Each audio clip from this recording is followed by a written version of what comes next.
Richard Torrenzano. He is a crisis management specialist. Mr. Torrenzano, thank you so much for joining us. Mr. Murdoch himself, Rupert Murdoch, has been very clear about the fact that they were very slow at the beginning of this scandal to apologise and kind of step up to the plate. This week he took out these full-page advertisements in Britain. He's now going to appear before the Select Committee tomorrow at the House of Commons. How is he handling it now? Is he doing enough? Well, I think so far he's done almost everything right. I probably would think that Rebecca Brooks should have resigned much earlier. And I think he did make a change last week that Joe Klein, who is a very well-respected New Yorker, was put in charge of the internal investigation.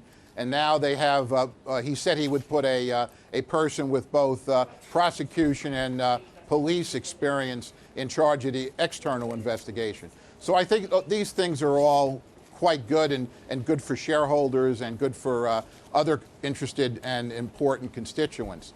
The story here in the States has changed quite a bit over the weekend, not only with the arrest, but Congressman King, who is the Republican of New York, who is in charge of the Homeland Security Committee, has said he is going to call hearings. That was on the news this morning. Another congressman who is involved with what's called the U.S. Foreign Corrupt Practices Act said he would call hearings. And I suspect that will also move over to the United States Senate sometime this week. So while you have a great deal of activity going on in the U.K. with the parliamentary hearings, I suspect sometime late summer or early fall, when Congress it comes out of recess and finishes it with our own debt crisis here, they will then focus on this. And at the same time, you have the FBI investigation, which has begun, and they're looking as to whether or not hacking was done on 9 electum families. Now, if that proves to be the case, and that investigation, as you say, the FBI is ongoing into the September 11th victims' families, what effect is that likely to have for News Corp in the States? I don't know, and I think it's really too soon to tell. The good thing about an FBI investigation, unlike a local or state investigation, is that there'll be very few leaks. So until the investigation is complete, we really won't know. We might get a peek at that if the investigation is not complete when Congress recesses or when Congress returns from summer holiday. And they start to ask certain types of questions because they've been briefed so far of the investigation. But U.S. federal investigations are usually kept very close to vest, so I'm not sure it's going to have any effect until it's complete or until arrests are made. Now, Rupert Murdoch's performance tomorrow, and indeed the performance of his son James, is likely to be watched certainly very closely in this country and in the United States too, I would imagine. If you were advising Rupert Murdoch in terms of handling this crisis, would you advise him to be honest and open tomorrow and answer all those questions as fully as he can?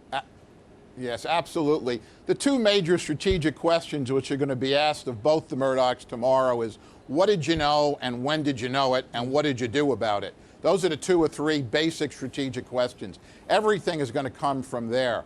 I think that it was interesting that one of the Murdoch's son actually had said he could be available for this testimony sometime in August and quickly changed to be available this week. You might recall that in the Toyota scandals, Mr. Toyota, when called before Congress, first refused, and realizing how much it was at stake in the United States, appeared before Congress within 48 hours. So I think that what we're seeing here is important. I was asked this weekend, because I was on Bloomberg and a number of other stations talking about this last week, but why is this important? It's important because it goes to the core of our democracy, whether it be in England or the United States or elsewhere. Police have information, they have special powers, and with those special powers, they sold that information to a constituency, in this case, allegedly, the media. And they have also investigative resources that most Americans or most Brits don't have. So this really is an important process because it really grabs us at the core of our democracy. Now, there has been a lot of speculation about James Murdoch's position. We're also hearing that some non-execs at News Corp in the States are calling for changes at the top. Do you think this could see some fundamental changes in the way that News Corp and indeed B-Sky B are governed? Well, clearly there's a lot of pressure going on the board here in the United States. I personally believe that Mr. Murdoch will hang on as long as he can, particularly as a major shareholder. I do not know what changes have been talked about. We could speculate probably through the market close and afterwards in London about that. But clearly a lot will be determined how well or how poorly the Murdochs do in testimony before the Parliament and then later before the United States Congress. It's a very big day tomorrow. Thank you very much indeed for your take on it. Thanks for joining us.